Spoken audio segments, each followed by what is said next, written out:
ಈ ಬಾರಿ ಮುಂಗಾರಿನಲ್ಲಿ ಅತಿಯಾದ ಮಳೆ ಆಗಿರೋದರಿಂದ ಇಲಿಗಳ ಹಾವಳಿ ಹೆಚ್ಚಾಗಿದೆ. ಮುಂಗಾರಿ ಮತ್ತು ಹಿಂಗಾರಿನಲ್ಲಿ ಬೆಳೆದಂಥ ಈರುಳ್ಳಿ ಆಗಿರ್ಬೋದು, ಕಡ್ಲಿ ಆಗಿರ್ಬೋದು, ಶೇಂಗಾ ಆಗಿರ್ಬೋದು, ಬೇರೆ ಬೇರೆ ಬೆಳೆಗಳಿಗೆ ಕೂಡ ಈ ಇಲಿಗಳ ಹಾವಳಿ ಹೆಚ್ಚಾಗಿರುವುದರಿಂದ ರೈತರು ಬೆಳೆದಂಥ ಬೆಳೆಗಳನ್ನು ಸರ್ವನಾಶ ಮಾಡ್ತಾ ಇದ್ದಾವೆ. ಹೀಗಾಗಿ ರೈತರು ಒಂದು ಐಡಿಯಾ ಕಂಡುಕೊಂಡಿದ್ದಾರೆ. ಅವಕ್ಕೆ ಇಲಿಗಳ ಭಾಷೆ ಇಡುವ ಮೂಲಕ ಅವುಗಳನ್ನು ಮಾರಣ ಹೋಮ ನಡೆಸ್ತಾ ಇದ್ದಾರೆ. ಇವಾಗ ನಮ್ಮ ಜೊತೆಗೆ ಮಾತನಾಡಲು ರೈತರಿದ್ದಾರೆ, ಅವರನ್ನು ಕೇಳೋಣ.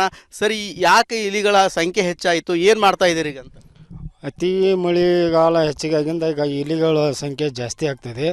ರೈತ ಹಿಂಗಾರಿಯಲ್ಲಿ ಬೆಳೆದಂಥ ಕಡ್ಲೆಯನ್ನು ತನ್ನ ಬೆಳೆಯನ್ನು ಉಳಿಸಿಕೊಳ್ಳಲು ಇಲಿ ಪಾಶವನ್ನು ಕಲಿಸಿಕೊಂಡು ಆ ಗುದ್ದಿಗೆ ಹಾಕ್ತಾರೆ. ಅದು ಆ ಕಾಳನ್ನು ತಿಂದು ಒಂದು ತಾಸಿನಲ್ಲಿ ಅದು ಪ್ರಾಣ ಬಿಡುತ್ತೆ. ಈ ರೀತಿ ರೈತ ಪ್ರತಿಯೊಂದು ಬೆಳೆ, ಇವತ್ತು ಮೆಣಸಿನ ಗಿಡ ಇರ್ಬೋದು, ಈರುಳ್ಳಿ ಇರ್ಬೋದು, ಕಡ್ಲಿ ಇರ್ಬೋದು, ಶೇಂಗಾ ಇರ್ಬೋದು, ಈ ರೀತಿ ಇಲಿ ಪಾಶ ಕಲಿಸಿ ಆ ಗುದ್ದಿಗೆ ಹಾಕ್ಲಿಕ್ಕೆ ಅಂದರೆ ಬೆಳೆದಂಥ ಬೆಳೆ ಪೂರ್ತಿ ತಿಂದು ಹಾಳು ಮಾಡ್ತಿದ್ವಿ. ನಮ್ಮ ಬೆಳೆ ನಾವು ರಕ್ಷಣೆ ಮಾಡ್ಕೋಬೇಕಂದ್ರೆ ಈ ರೀತಿ ನಾವು ಇಲಿ ಪಾಶವನ್ನು ಕಲಿಸ್ಕೊಂಡು ಹೊಲದಲ್ಲಿ ಗುದ್ದಲ್ಲೇ ಹಾಕ್ತಾ ನಮ್ಮ ಬೆಳೆಯನ್ನು ಉಳಿಸ್ಕೊಳ್ತೀವಿ. ಸರಿ, ಪ್ರತಿ ಸರಿನೂ ಕಡಿಮೆ ಇರ್ತಿದ್ವಿ, ಈ ಸರಿ ಇಲಿಗಳ ಹಾವಳಿ ಜಾಸ್ತಿ ಆಗೈತಿ, ಯಾಕಂತೀರ ಅಂತ? ಈಗ ಸರ ಅತಿವೃಷ್ಟಿ ಅಂತ ಮಳೆ ಅಂತಂದ್ರೆ ಹೆಚ್ಚು ಭೂಮಿಯಲ್ಲಿ ಒಂದು ಕಸದ ಪ್ರಮಾಣ, ಇನ್ನು ಎಲ್ಲ ಹಲವಾರು ಜಾತಿಗಳು ಕಸದ ಪ್ರಮಾಣ ಹೈಯೆಸ್ಟ್ ಆಗಿ ಇವತ್ತು ಇರ್ತಕ್ಕಂಥ ಜಮೀನುಗಳಲ್ಲಿ ಬೆಳೆದು ಬಿಡ್ತಾವೆ ಸರ್. ಆ ಬೆಳೆದಾಗ ಏನಾಗತ್ತೆ ಅಂದ್ರೆ ಅದಕ್ಕೆ ವಾಸ್ತವ್ಯ ಮಾಡೋಕೆ, ಸಂತತಿ ಹೆಚ್ಚಿಗೆ ಮಾಡೋಕೆ ಹೆಚ್ಚಿನ ಪ್ರಮಾಣದಾಗ ಅದಕ್ಕೆ ಒಂದು ರಕ್ಷಣೆ ಆಗತ್ತೆ ಸರ್. ಅಂದ್ರೆ ಒಂದು ಟೋಟಲ್ ಆಗಿ ಕ್ಲೀನ್ ಇತ್ತಂತಂದ್ರೆ ಹೆಚ್ಚು ಈ ಪಕ್ಷಿ ಅಂದ್ರೆ ಏನು ಆಹಾರಕ್ಕಾಗಿ ಹಾವರಲ್ಲಿ ಇವರಲ್ಲಿ ಅವನ್ನ ಅಟ್ಯಾಕ್ ಮಾಡಿ ಸಂತತಿ ಪ್ರಮಾಣನ ಹೆಚ್ಚಿಗೆ ಕಡಿಮೆ ಮಾಡ್ತಾರೆ. ಇವತ್ತು ಅದಕ್ಕೆ ಏನಂದ್ರೆ ಅಡಗುತ್ತಾಳಂದ್ರೆ ಒಂದು ಉಳ್ಕೊಳಕ್ಕೆ ಅದಕ್ಕೆ ವಾಸ್ತವ್ಯ ಸರಿಯಾಗೈತಿ. ಹೀಗಾಗಿ ಏನಾಗ್ಬಿಡುತ್ತೆ ಅಂತಂದ್ರೆ ಸಂತತಿ ಹೆಚ್ಚಿಗೆ ಆದಾಗ ಆಹಾರ ಬೇಕಾಗತ್ತೆ. ಅದಕ್ಕೆ ಒಂದು ಪ್ರತಿಯೊಂದು ಪ್ರಾಣಿಗೂ ಸಹಿತ ಆಹಾರ ಬೇಕಾಗತ್ತೆ. ಒಂದು ಸಂತತಿ ಒಳಗೆ ಹೆಚ್ಚಿನ ಪ್ರಮಾಣದ ಆದಾಗ ಇದ್ದಂಥ ಇವತ್ತು ನಮ್ಮ ಹತ್ತಿ, ಮೆಣಸಿನ್ಕಾಯಿ, ಕಡ್ಲಿ ಏನದವಲ್ಲ ಇವತ್ತು ಇರ್ತಕ್ಕಂಥ ಆಹಾರಗಳನ್ನು ದಿನನಿತ್ಯ ಕ್ರಿಯೆಯನ್ನು ಅವು ಒಂದು ಆಹಾರಕ್ಕಾಗಿ ಅಲ್ಲದು ರಾತ್ರಿ ಎಲ್ಲ ಮೇಯ್ತವೆ ಸರ್. ಹೀಗಾಗಿ ನಮ್ಮ ರೈತರು ಏನು ಮಾಡ್ಕೊಂತಾರೆ ಅಂತಂದ್ರೆ ಸರ್, ಇಳುವರಿ ಕಡಿಮೆ ಆಕತ್ತಂತ ಒಂದು ಭಯ ಪಡ್ತಿದ್ದಾರೆ ಸರ್. ಯಾಕಂದ್ರೆ ಇವತ್ತು ಕಾಯಿ ಇಲ್ಲ ಅಂತಂದಾಗ ಬೆಳೆ ತೊಗೊಂಡು ಏನು ಮಾಡಬೇಕು ಅಂತ ಪರಿಸ್ಥಿತಿ ಒಳಗೆ ರೈತರು ಏನು ಮಾಡ್ಕೊಂತಾರೆ ಅಂದ್ರೆ ತಮ್ಮ ಒಂದು ಕೃತಕವಾಗಿ ಪ್ರಾಕ್ಟಿಕಲ್ ಆಗಿ ಏನು ಮಾಡ್ತಾರೆ ಅಂತಂದ್ರೆ ಅದಕ್ಕೆ ಇಲಿ ಪಾಯಸ ಅಂತಾರೆ ಸರ್, ಆ ಜಿಂಕ್ ಫಾಸ್ಫೇಟ್ ಅಂತ ಅದನ್ನು ಕಲಿಸ್ಕೊಂಡು ಇರ್ತಕ್ಕಂಥ ದ್ವಿದಳ ಧಾನ್ಯ, ಗೋವಿನ ಜೋಳ, ಶೇಂಗಾ ಅವನ್ನೆಲ್ಲ ಹಲವಾರು ಒಂದು ಸಮ್ಮಿಶ್ರ ಬೆಳೆ ಕಾಳುಗಳನ್ನು ಒಂದು ಕೂಡಿಸಿಕೊಂಡು ಅದಕ್ಕೆ ಇಲಿ ಪಾಯಸ ಕಲಿಸಿ ಆ ಇರ್ತಕ್ಕಂಥ ಏನು ಭೂಮಿಯಲ್ಲಿ ಇರ್ತಕ್ಕಂಥ ತೆಗ್ಗುಗಳಿರ್ತಂದ್ರೆ ಇಲಿಯ ಒಂದು ವಾಸ್ತವ ಇರ್ತಕ್ಕಂಥ ಏನು ಗೂಡು ಅಂತಾರಲ್ಲ, ಆ ಒಂದು ಇರ್ತಕ್ಕಂಥ ಗೂಡಿಗೆ ತನ್ನ ಕೈಯಿಂದ ದಿನ ಹಾಕೊಂತ ಅದು ಏನು ಸೇವನೆ ಮಾಡ್ತಂದ್ರೆ ಆಟೋಮೆಟಿಕ್ಕಾಗಿ ರಾತ್ರಿ ಹೊತ್ತು ಸೇವನೆ ಮಾಡ್ತಾನೆ, ಬೆಳಗ್ಗೆ ಪ್ರಾಣ ಬಿಡ್ತೈತಿ. ಹೀಗೆ ಸಂತತಿಗಳನ್ನು ತಾವು ಎಷ್ಟೋ ನಮ್ದು ರೈತರು ಎಷ್ಟೋ ಒಂದು ವಿಚಾರ ಮಾಡಿದ್ರು ಸಹಿತ ಒಂದು ಪ್ರಕೃತಿಗೆ ನಾವು ಯಾವುದೋ ಸವಾಲಲ್ಲ ಆದರೂ ನಮ್ಮ ಪ್ರಯತ್ನ ಮಾಡೋದು ನಮ್ಮ ಕರ್ತವ್ಯ ಅಂತ ನಾವು ಒಂದು ಬೆಳೆ ಉಳ್ಸಾಕ ನಾವು ಪ್ರಯತ್ನ ಮಾಡ್ತಿದ್ದೀವಿ ಸರ್. ಒಟ್ಟಾರೆ ಹೇಳಬೇಕಂತಂದರೆ ಸಾಕಷ್ಟು ಇಲಿಗಳ ಹಾವಳಿ ಆಗಿರೋದರಿಂದ ರೈತರು ತತ್ತರಿಸಿ ಹೋಗಿದ್ದಾರೆ.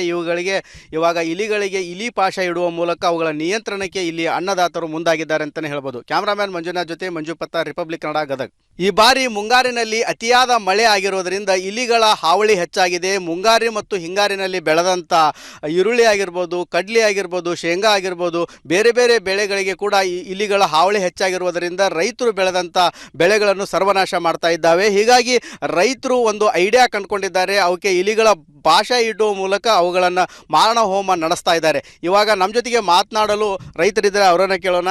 ಸರಿ, ಯಾಕೆ ಇಲಿಗಳ ಸಂಖ್ಯೆ ಹೆಚ್ಚಾಯಿತು, ಏನು ಮಾಡ್ತಾ ಇದ್ದೀರಿ ಈಗ ಅಂತ? ಅತಿ ಮಳೆಗಾಲ ಹೆಚ್ಚಿಗಾಗಿಂದ ಈಗ ಇಲಿಗಳ ಸಂಖ್ಯೆ ಜಾಸ್ತಿ ಆಗ್ತದೆ.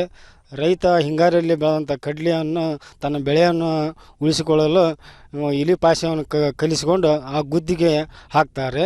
ಅದು ಆ ಕಾಳನ್ನು ತಿಂದು ಒಂದು ತಾಸಿನಲ್ಲಿ ಅದು ಪ್ರಾಣ ಬಿಡುತ್ತೆ. ಈ ರೀತಿ ರೈತ ಪ್ರತಿಯೊಂದು ಬೆಳೆ, ಇವತ್ತು ಮೆಣಸಿನ ಗಿಡ ಇರ್ಬೋದು, ಈರುಳ್ಳಿ ಇರ್ಬೋದು, ಕಡ್ಲಿ ಇರ್ಬೋದು, ಶೇಂಗಾ ಇರ್ಬೋದು, ಈ ರೀತಿ ಇಲಿ ಪಾಶ ಕಲಿಸಿ ಆ ಗುದ್ದಿಗೆ ಹಾಕ್ಲಿಕ್ಕೆ ಅಂದರೆ ಬೆಳೆದಂಥ ಬೆಳೆ ಪೂರ್ತಿ ತಿಂದು ಹಾಳು ಮಾಡ್ತಿದ್ವಿ. ನಮ್ಮ ಬೆಳೆ ನಾವು ರಕ್ಷಣೆ ಮಾಡ್ಕೋಬೇಕಂದ್ರೆ ಈ ರೀತಿ ನಾವು ಇಲಿ ಪಾಶವನ್ನು ಕಲಿಸ್ಕೊಂಡು ಹೊಲದಲ್ಲಿ ಗುದ್ದಲ್ಲೇ ಹಾಕ್ತಾ ನಮ್ಮ ಬೆಳೆಯನ್ನು ಉಳಿಸ್ಕೊಳ್ತೀವಿ. ಸರಿ, ಪ್ರತಿ ಸರಿನೂ ಕಡಿಮೆ ಇರ್ತಿದ್ವಿ, ಈ ಸರಿ ಇಲಿಗಳ ಹಾವಳಿ ಜಾಸ್ತಿ ಆಗೈತಿ, ಯಾಕಂತೀರ ಅಂತ? ಈಗ ಸರ ಅತಿವೃಷ್ಟಿ ಅಂತ ಮಳೆ ಅಂತಂದ್ರೆ ಹೆಚ್ಚು ಭೂಮಿಯಲ್ಲಿ ಒಂದು ಕಸದ ಪ್ರಮಾಣ, ಇನ್ನು ಎಲ್ಲ ಹಲವಾರು ಜಾತಿಗಳು ಕಸದ ಪ್ರಮಾಣ ಹೈಯೆಸ್ಟ್ ಆಗಿ ಇವತ್ತು ಇರ್ತಕ್ಕಂಥ ಜಮೀನುಗಳಲ್ಲಿ ಬೆಳೆದು ಬಿಡ್ತಾವೆ ಸರ್. ಆ ಬೆಳೆದಾಗ ಏನಾಗತ್ತೆ ಅಂದ್ರೆ ಅದಕ್ಕೆ ವಾಸ್ತವ್ಯ ಮಾಡೋಕೆ, ಸಂತತಿ ಹೆಚ್ಚಿಗೆ ಮಾಡೋಕೆ ಹೆಚ್ಚಿನ ಪ್ರಮಾಣದಾಗ ಅದಕ್ಕೆ ಒಂದು ರಕ್ಷಣೆ ಆಗತ್ತೆ ಸರ್. ಅಂದ್ರೆ ಒಂದು ಟೋಟಲ್ ಆಗಿ ಕ್ಲೀನ್ ಇತ್ತಂತಂದ್ರೆ ಹೆಚ್ಚು ಈ ಪಕ್ಷಿ ಅಂದ್ರೆ ಏನು ಆಹಾರಕ್ಕಾಗಿ ಹಾವರಲ್ಲಿ ಇವರಲ್ಲಿ ಅವನ್ನ ಅಟ್ಯಾಕ್ ಮಾಡಿ ಸಂತತಿ ಪ್ರಮಾಣನ ಹೆಚ್ಚಿಗೆ ಕಡಿಮೆ ಮಾಡ್ತಾರೆ. ಇವತ್ತು ಅದಕ್ಕೆ ಏನಂದ್ರೆ ಅಡಗುತ್ತಾಳಂದ್ರೆ ಒಂದು ಉಳ್ಕೊಳಕ್ಕೆ ಅದಕ್ಕೆ ವಾಸ್ತವ್ಯ ಸರಿಯಾಗೈತಿ. ಹೀಗಾಗಿ ಏನಾಗ್ಬಿಡುತ್ತೆ ಅಂತಂದ್ರೆ ಸಂತತಿ ಹೆಚ್ಚಿಗೆ ಆದಾಗ ಆಹಾರ ಆಹಾರ ಬೇಕಾಗತ್ತೆ. ಅದಕ್ಕೆ ಒಂದು ಪ್ರತಿಯೊಂದು ಪ್ರಾಣಿಗೂ ಸಹಿತ ಆಹಾರ ಬೇಕಾಗತ್ತೆ.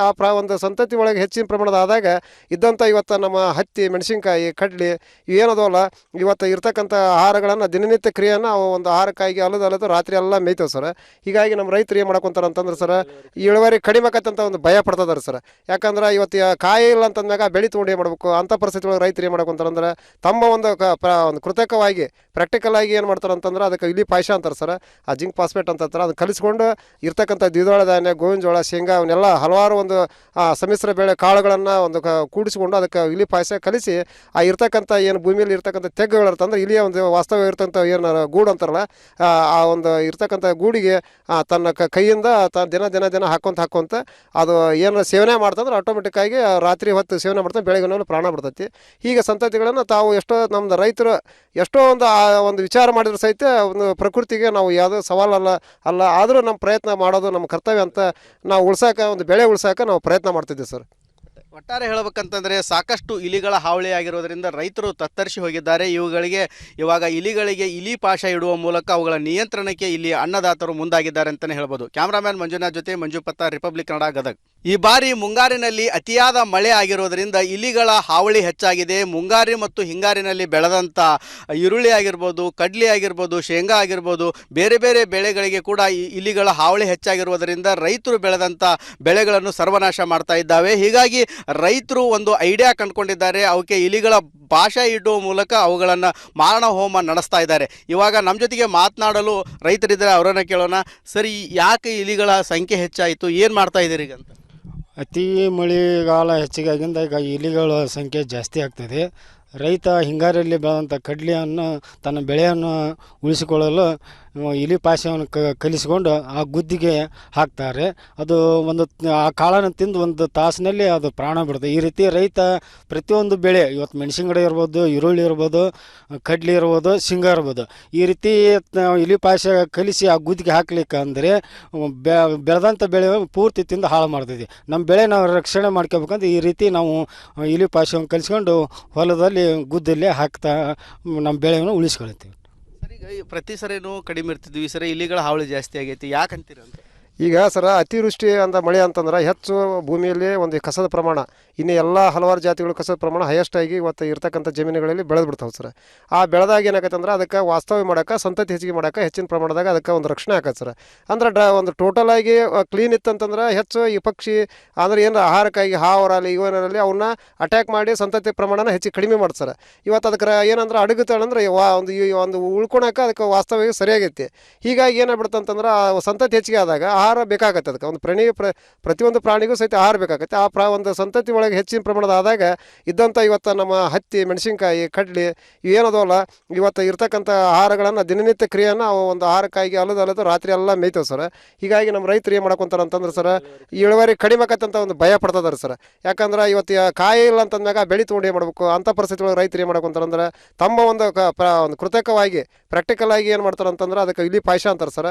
ಆ ಜಿಂಕ್ ಫಾಸ್ಫೇಟ್ ಅಂತ ಅದನ್ನು ಕಲಿಸ್ಕೊಂಡು ಇರ್ತಕ್ಕಂಥ ದ್ವಿದಳ ಧಾನ್ಯ, ಗೋವಿನ ಜೋಳ, ಶೇಂಗಾ ಅವನ್ನೆಲ್ಲ ಹಲವಾರು ಒಂದು ಸಮ್ಮಿಶ್ರ ಬೆಳೆ ಕಾಳುಗಳನ್ನು ಒಂದು ಕೂಡಿಸ್ಕೊಂಡು ಅದಕ್ಕೆ ಇಲಿ ಪಾಯಸ ಕಲಿಸಿ ಆ ಇರ್ತಕ್ಕಂಥ ಏನು ಭೂಮಿಯಲ್ಲಿ ಇರ್ತಕ್ಕಂಥ ತೆಗ್ಗುಗಳಿರ್ತಂದ್ರೆ ಇಲಿಯ ಒಂದು ವಾಸ್ತವ ಇರ್ತಕ್ಕಂಥ ಏನು ಗೂಡು ಅಂತಾರಲ್ಲ ಆ ಒಂದು ಇರ್ತಕ್ಕಂಥ ಗೂಡಿಗೆ ತನ್ನ ಕೈಯಿಂದ ದಿನ ಹಾಕೊಂತ ಅದು ಏನು ಸೇವನೆ ಮಾಡ್ತಂದ್ರೆ ಆಟೋಮೆಟಿಕ್ಕಾಗಿ ರಾತ್ರಿ ಹೊತ್ತು ಸೇವನೆ ಮಾಡ್ತಾನೆ, ಬೆಳಗ್ಗೆ ಪ್ರಾಣ ಬಿಡ್ತೈತಿ.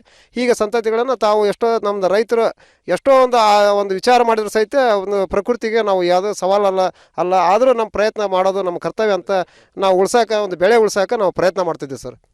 ಒಟ್ಟಾರೆ ಹೇಳಬೇಕಂತಂದರೆ ಸಾಕಷ್ಟು ಇಲಿಗಳ ಹಾವಳಿ ಆಗಿರೋದರಿಂದ ರೈತರು ತತ್ತರಿಸಿ ಹೋಗಿದ್ದಾರೆ. ಇವಾಗ ಇಲಿಗಳಿಗೆ ಇಲಿ ಪಾಶ ಇಡುವ ಮೂಲಕ ಅವುಗಳ ನಿಯಂತ್ರಣಕ್ಕೆ ಇಲ್ಲಿ ಅನ್ನದಾತರು ಮುಂದಾಗಿದ್ದಾರೆ ಅಂತಲೇ ಹೇಳ್ಬೋದು. ಕ್ಯಾಮ್ರಾಮ್ಯಾನ್ ಮಂಜುನಾಥ್ ಜೊತೆ ಮಂಜು ಪತ್ತಾರ್, ರಿಪಬ್ಲಿಕ್ ಕನ್ನಡ, ಗದಗ್.